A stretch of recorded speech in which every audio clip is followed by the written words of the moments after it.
Terima kasih pemirsa Kompas TV dimanapun Anda berada saat ini, masih bersama kami membahas tentang sudahkah disabilitas muda terfasilitasi di pemilu 2024. Ini tentu pertanyaan besar karena memang prosesnya masih berjalan dan masih tahun 2024 akan penyelenggaraannya. Tentu ini menjadi perhatian kita bersama, bagaimana disabilitas juga bisa terfasilitasi dengan baik di pemilu 2024 ini. Kita akan berbincang, jika tadi sudah ada Alifa dan kemudian ada Rashid yang berbicara banyak tentang pemilu 2024, kita akan berbincang bersama dengan Direktur Eksekutif Cahaya Inklusi Indonesia, yaitu Bu Kustini. Kita sapa terlebih dahulu. Bu Kustini, apa kabar? Alhamdulillah baik. Sehat ya, Bu? Alhamdulillah. Alhamdulillah sehat. Bu Kustini, saya lihat konsen melihat disabilitas di Indonesia, terus kemudian melihat lebih sempit lagi ada di Jawa Barat. Bu Kustini melihat cerminan 2019, sudahkah mereka teman-teman disabilitas ini terfasilitasi dengan baik kah, Bu? Baik, terima kasih. Jika kita mengacak kembali kepada pengalaman 2019 tentang Pesta Demokrasi, memang selama ini baik KPU maupun Bawaslu sudah berusaha untuk bisa lebih meningkatkan partisipasi dari disabilitas, mulai dari generasi muda maupun juga sampai yang dewasa. Hanya memang setelah kami melakukan beberapa kali pemantauan baik pada saat pelaksanaan maupun juga pada sebelum pelaksanaan, utamanya adalah di masalah aksesibilitas. Masih belum banyak TPS yang cukup akses, yang bisa dengan mudah teman-teman disabilitas mereka menuju TPS. Yang pertama itu. Kemudian di dalam pendataan. Nah, banyak teman-teman disabilitas yang tidak bisa memberikan hak pilihnya karena mereka yang pertama adalah tentu saja tidak memiliki KTP. Dan itu adalah PR-PR yang kami temukan pada saat 2019, curhatan dari tidak hanya dari orang tua dengan disabilitas, kemudian juga dari teman-teman disabilitas yang di daerah. Dan mengenai masalah TPS akses, kami memang beberapa kali diminta baik oleh KPU maupun Bawaslu untuk memberikan BIMTEK terkait bagaimana pelaksanaan atau pendampingan atau cara berinteraksi dengan disabilitas pada saat Pesta Demokrasi tersebut. Tetapi rupanya memang BIMTEK itu tidak sampai turun ke bawah. Jadi pada pelaksanaan di lapangan, khususnya adalah petugas-petugas yang di lapangan itu, sebagian besar dari mereka hampir tidak tahu bagaimana cara pendampingan dengan disabilitas atau di mana menempatkan TPS akses, khususnya misalnya untuk yang disabilitas fisik.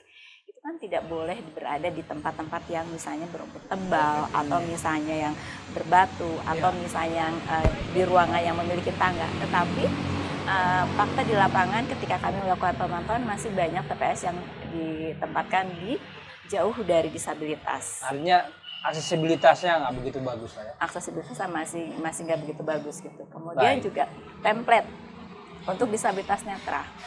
Itu template adalah alat bantu coblos untuk disabilitas netra. Tidak semua TPS itu memiliki template. Nah, ini kenapa hal ini bisa terjadi? Karena masalah di pendataan disabilitas itu. Jadi tidak semua teman-teman disabilitas yang sudah terdata sebagai memiliki hak pilih, mereka tidak terdata sebagai disabilitas. Sehingga pada saat pelaksanaannya pun di KPU nggak tahu bahwa di sini ada disabilitas netra misalnya. Kalau di sana ada disabilitas netra, tentu harus ada template-nya. Nah, ini yang banyak terjadi di lapangan. Atau misalnya di sana nggak ada pemilih dengan disabilitas netra, tapi template-nya justru di sana banyak gitu. Jadi ini masih banyak miss antara KPU di pusat maupun juga di daerah maupun juga sampai di tingkat kecamatan, kemudian kelurahan. Itu masih belum banyak PR besar yang harus diperbaiki ke depannya, khususnya apalagi nanti di tahun 2024 kertas suara itu kan cukup menyulitkan buat teman-teman. Apalagi hari ini 24 partai. Betul, itu cukup menyulitkan, khususnya adalah untuk teman-teman disabilitas sensorik penglihatan. Nah, KPU sudah berulang kali melakukan sosialisasi, tapi itu belum, kalau kami melihat belum banyak melibatkan semua ragam disabilitas, khususnya adalah disabilitas intelektual. Ini yang seringkali disabilitas intelektual dan mental yang seringkali ini dilupakan oleh KPU.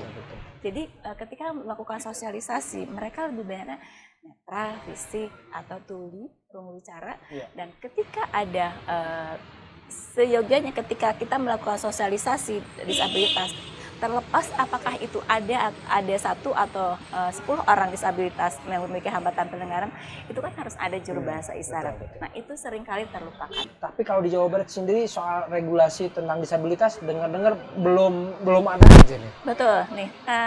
Kami menyentuh tentang Perda Disabilitas ya. Perda Disabilitas Jawa Barat itu adalah Perda tahun 2013. Sementara Undang-Undang Disabilitas itu tahun 2016. Itu kan sebenarnya sudah ketinggalan ya, karena undang-undangnya sendiri tahun 2016, sementara perdanya sendiri tahun 2013.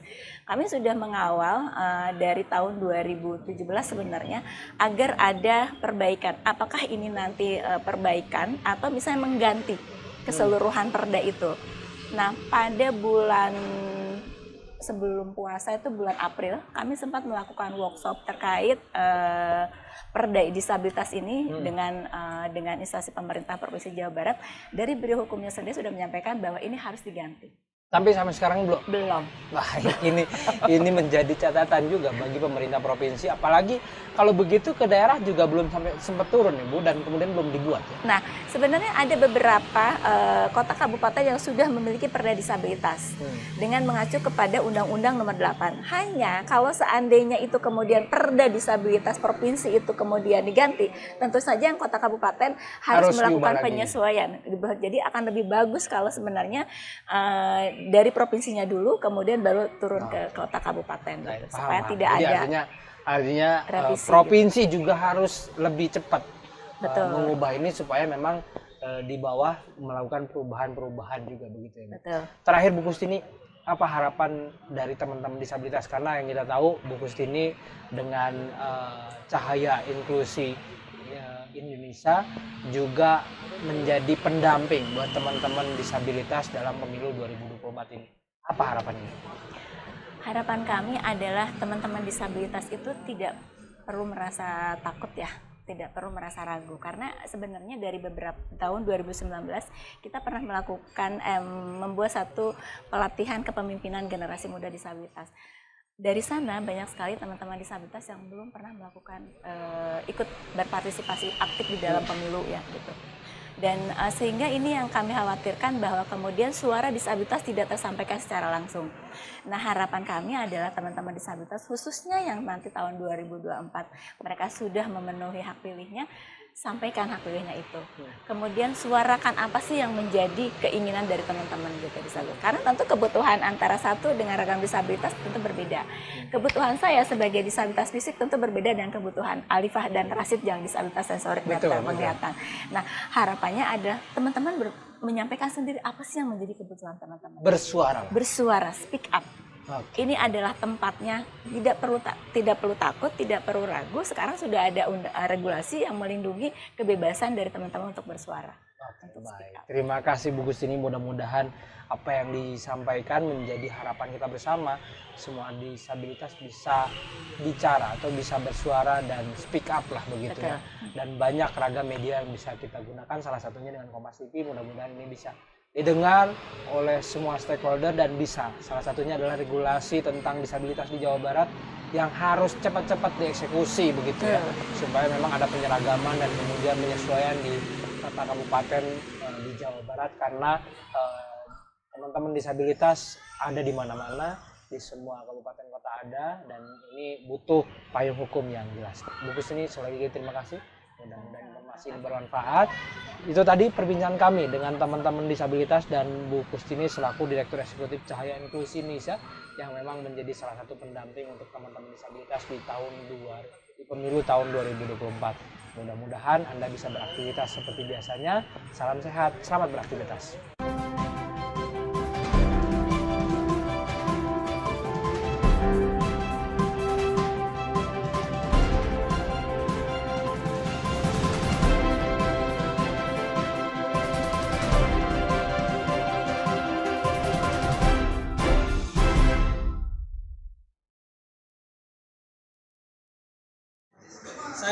Nugraha dari Kompas TV. Saya Vida Latas dari Kompas TV. Saya Nanda Nureha dari Cahaya Inggris Indonesia. Saya Christine dari Cahaya Inggris Indonesia. Kami mendukung pemilu inklusif.